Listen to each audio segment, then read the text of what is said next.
Et salut à tous les potes, c'était Osigno, on est sur FIFA pour la suite de notre carrière manager avec comme projet Objectif Europe. Pour rappel, on était donc champion d'automne de Dominos League 2 avec 49 points et on avait surtout distancé le second 3 de 5 points. On va donc se remettre dedans après une semaine d'arrêt et je vais vous parler un peu de mon nouveau programme. Il y aura 2 vidéos par semaine sur la carrière FIFA, puis la semaine d'après il y aura une vidéo foot hors FIFA. C'est donc le rythme que je veux maintenir et ne vous inquiétez pas, il y a quelques projets en cours de réflexion. Assez parlé, on se retrouve sur FIFA. Et donc voilà les gars, on est sur FIFA, on a donc bien sûr accordé des vacances à nos joueurs et comme vous pouvez le voir, on est donc en 2020. 2020, j'espère que ce sera une belle année avec bien sûr la montée à la fin, ce serait cool. Donc voilà, les joueurs ont pu profiter pleinement de leurs vacances pour se ressourcer et puis pour attaquer à 100% cette seconde partie de championnat qui s'annoncera bien sûr très compliquée. Comme vous pouvez le voir, on a donc un match de Coupe de France qu'on va simuler puisque c'est loin d'être notre objectif comme la Coupe de la Ligue. Mais aussi, j'ai donc envie de vous parler de quelque chose, on va dire d'une piste pour ce mercato d'hiver. Le jeune Ryan Ait-Nouri. Voilà, donc j'ai déjà négocié avec lui 2 millions ainsi que d'engager Cheikh Traoré et une clause de revente de 5%.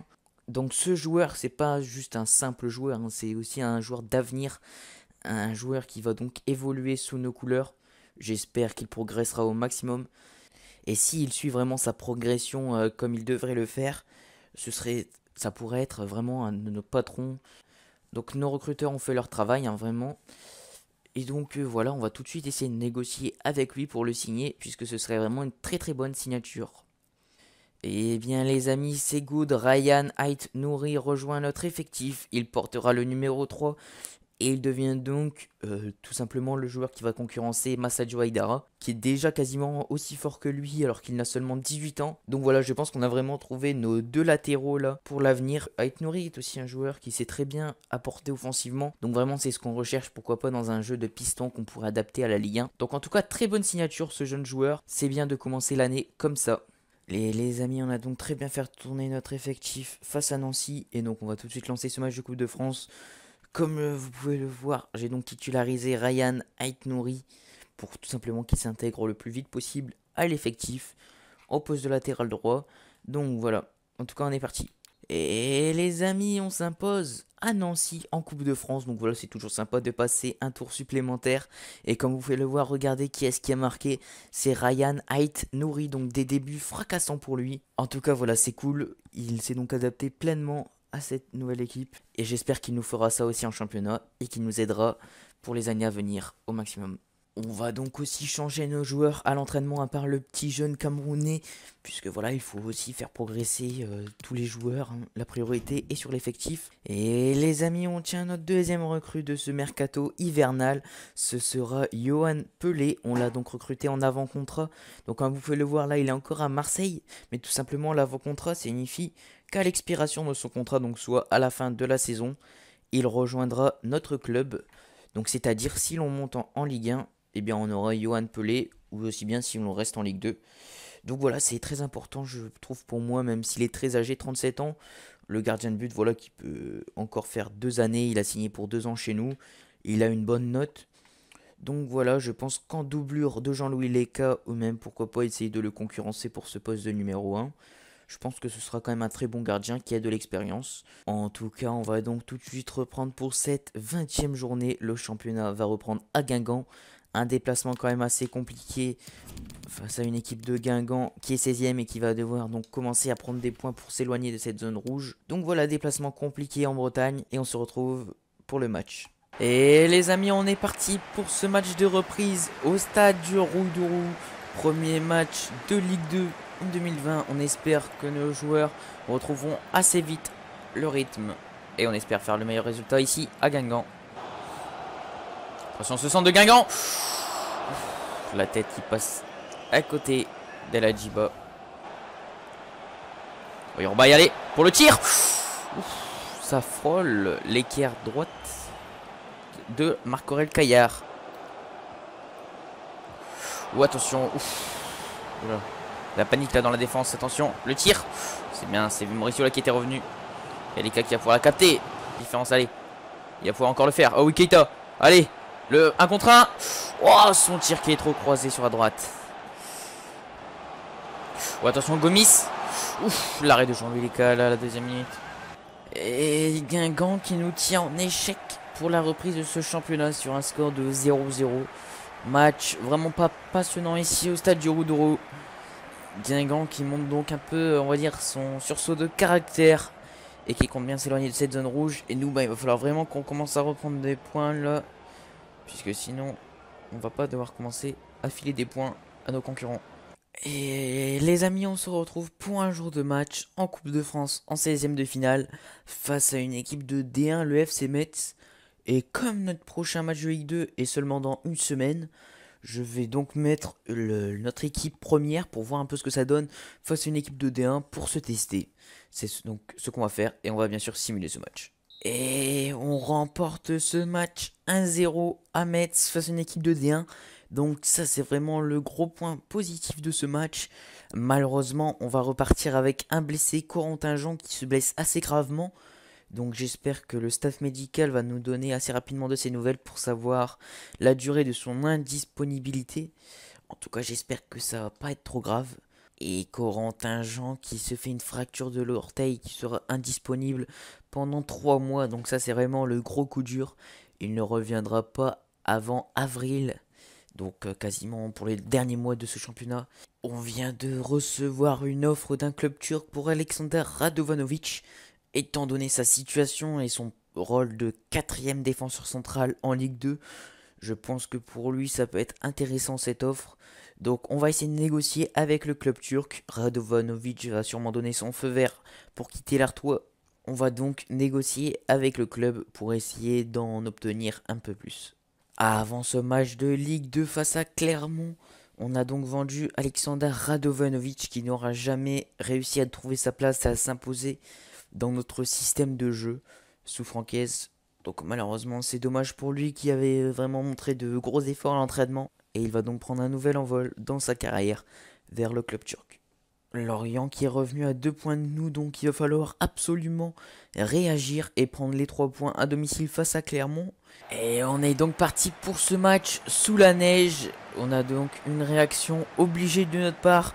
Et j'ai donc mis Amine Bassi à la place de Corentin Jean blessé. On va voir ce que ça va donner pour lui. Et j'ai aussi titularisé Ryan Aït-Nouri au poste d'arrière gauche, qui va pouvoir prendre l'espace. Allez, il a fait la différence niveau vitesse. Allez, en retrait pour Rodelin. Ouf. Et le défenseur qui l'a contré. Allez, Bassi. En retrait pour Doucouré, la frappe. Ouf. Et c'est contré. Oh, en 2 temps. Et non, même pas. Quelle parade là du gardien Clermontois. Oui, Mauricio pour Rodelin. Oh, il a pas son profondeur pour Sotoka. Et Sotoka qui reprend et qui retrouve surtout le chemin défilé. Et qui repart célébrer devant la de la cour. Et on mène 1-0 juste avant la mi-temps. Oh oui, Robaille. Parfait, qui a pris le dessus. Allez, il va pouvoir y aller. Le tir croisé est parfait, le tir croisé qui tombe le gardien clermontois. Et c'est parfait, on gagne 2-0.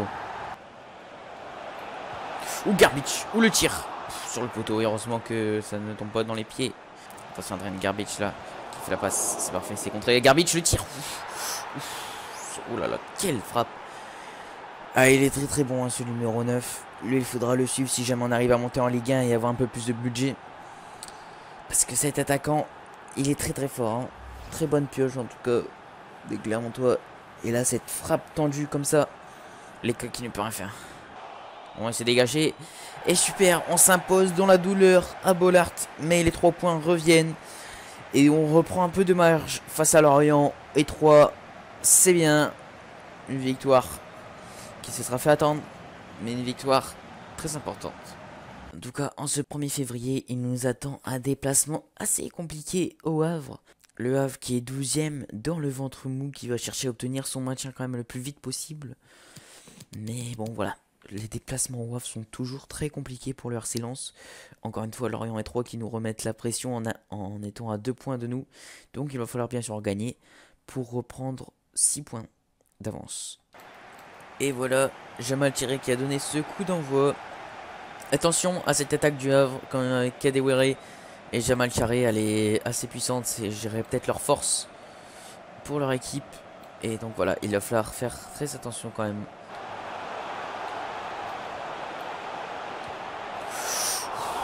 Oh, attention à ce premier tir là.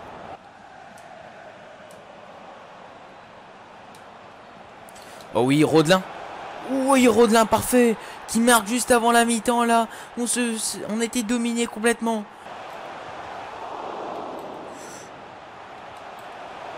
Oh là là là là. Comment ça se fait qu'il se retrouve tout seul avec le ballon dans la surface? Tino Kadewere. C'est pas normal là, que la passe se soit faite comme ça aussi simplement pour les joueurs à vrai et qu'ils reviennent à notre hauteur. Ouais, j'ai bien peur qu'on concède le point du nul. Et voilà, fin du match sifflé par l'arbitre. On fait donc un partout, tout comme à Guingamp.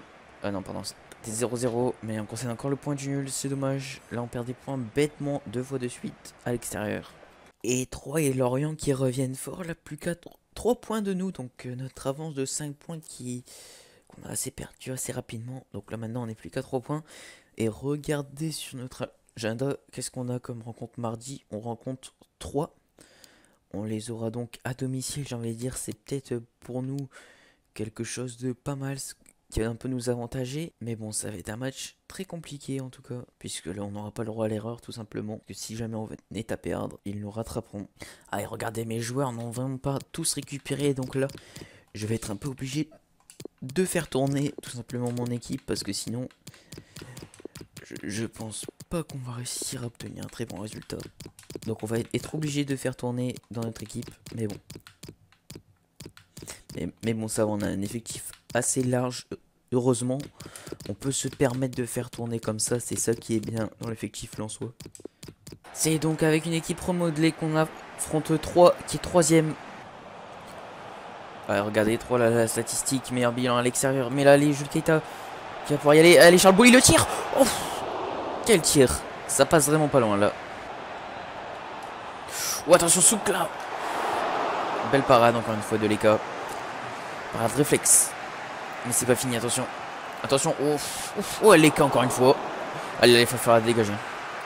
Ah. Oh, il est en rentrée pour Bassi. Mais oui, Bassi. Et bah. Georges, si tu bois trop vite, tu vas encore avoir le hoquet, mon chéri.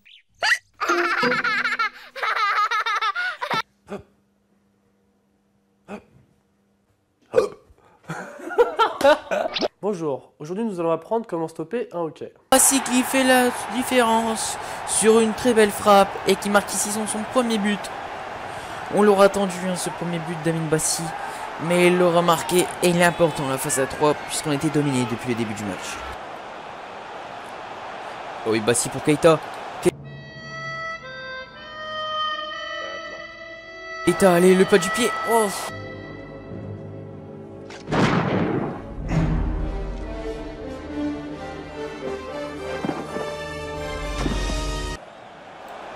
Attention, ce ballon en profondeur là. Pourquoi? Mais ouf, il a dépassé Gradit. Où est Leka encore une fois à la parade?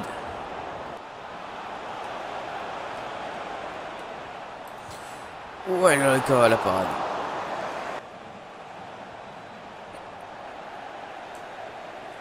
Oh non, l'erreur de Fortes. Oh, l'erreur de Fortes qui nous coûte très très cher là. Aïe. Aïe, les Troyens qui égalisent. Là, on avait fait le plus dur en tenant pendant... Allez. Pendant quasiment toute une mi-temps et on se fait avoir 10 minutes avant la fin. Bon, l'arbitre qui siffle le coup de sifflet final. Je pense que sur l'ensemble du match, on s'en sort quand même bien parce que 3 nous aura vraiment dominé. Mais là, depuis ce début d'année, on n'arrive pas à s'en sortir. Hein. J'ai l'impression qu'on manque un peu de gaz, qu'on n'arrive pas à finir trop bien nos fins de match. Et puis à chaque fois, on se fait égaliser. Donc ouais, il va falloir trouver une petite solution là. Parce que physiquement, on se fait un peu avoir. Peut-être que les vacances de janvier auront été un peu trop longues. Et la reprise pas assez difficile. En tout cas, voilà. Penser nul face à un concurrent direct, au final, ce n'est pas si mal. Donc après ce faux pas, on a à peine 3 jours de récupération. Et on enchaîne directement pour un match face à Grenoble à domicile. Il va falloir donc encore une fois qu'on réagisse puisque Lorient nous colle à plus qu'à 1 point et 3 à 3 points. Donc notre avance a vraiment diminué en quelques temps. Il va falloir absolument prendre les 3 points à domicile face à Grenoble. Grenoble qui est un peu descendu à la 11e place mais qui est toujours une équipe qui accroche, qui arrive à faire des matchs nuls. Et Ronny Rodelin qui engage pour ce match. Et il va falloir donc qu'on réagisse. Ouais, Nouri là en position de dernier défenseur qui a été obligé de tacler, ça va. L'arbitre qui ne va pas plus lui, qui ne va même pas lui mettre de carton. Il s'en sort bien. Ouf. Et ce coup franc qui passe juste à côté là. Heureusement, tiré par Bennett.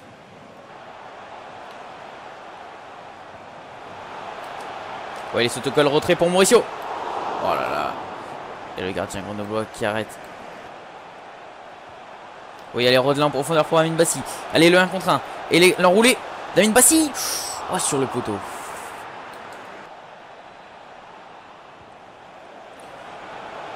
Oh, attention. Jean-Luc qui était sorti. Et qui est en jeu. Oh, il y a Idara pour Robaille. Allez, Robaille. De la vitesse. Il est un peu KO, mais il va y aller. Allez, encore. Oh, oui, second poteau. Pour Rodelin. Oh, c'est pas possible. Oh, et Mauricio qui ne peut pas la reprendre. Oh non, c'est pas possible. Ait Nouri qui était un peu loin de son marquage. Et le numéro 11, la Raspentino, qui peut mettre un ballon dans les filets de Jean-Luc. Ah, c'est terrible là, de se prendre un but 5 minutes avant la fin de ce match. Et l'arbitre qui siffle la fin du match. On s'incline malheureusement à domicile face à Grenoble.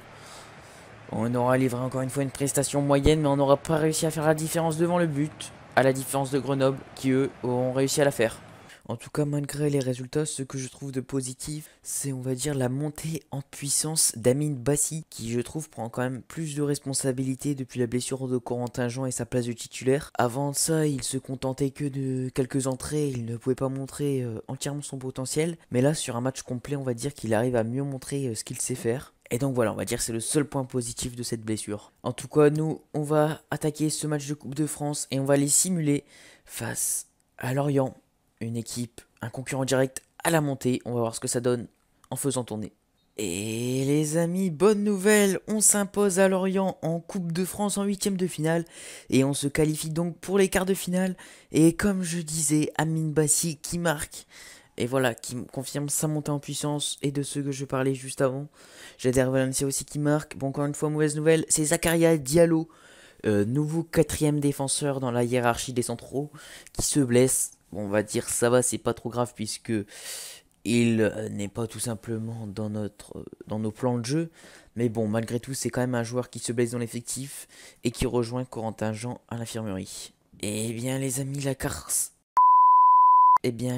course à la montée est plus qu'acharnée puisqu'on est 3 équipes à 55 points. Heureusement derrière, on fait la différence avec 10 points d'avance. Mais malheureusement, on repasse 3e avec une différence de but plus faible tout simplement que nos 2 concurrents. Donc c'est vraiment dommage, là on aura perdu notre avance de 5 points en un seul mois. Mais bon, il va falloir absolument réagir là pour ce dernier match face à Châteauroux là-bas. En tout cas les amis, regardez, on a quand même une belle affiche qui est en cours, hein. Ce sera face à Montpellier en quart de finale de Coupe de France. Donc allez, dites-moi en commentaire si vous voulez que je la joue, parce que je pense que ça pourrait être sympa, voilà, de se tester face à une équipe de D1 en quart de finale de Coupe de France. Donc voilà, vous me dites en commentaire ça. Et puis moi, ben voilà, je verrai pour la prochaine vidéo pour l'épisode 8. En tout cas, voilà, maintenant, il faut se concentrer sur le championnat pour la 25e journée. On fait du surplace depuis cette reprise de championnat, mais s'il y a vraiment des points à prendre, c'est bien aujourd'hui, et c'est une occasion à ne pas manquer. Donc bien sûr, mes joueurs ont été boostés au maximum par Francaise.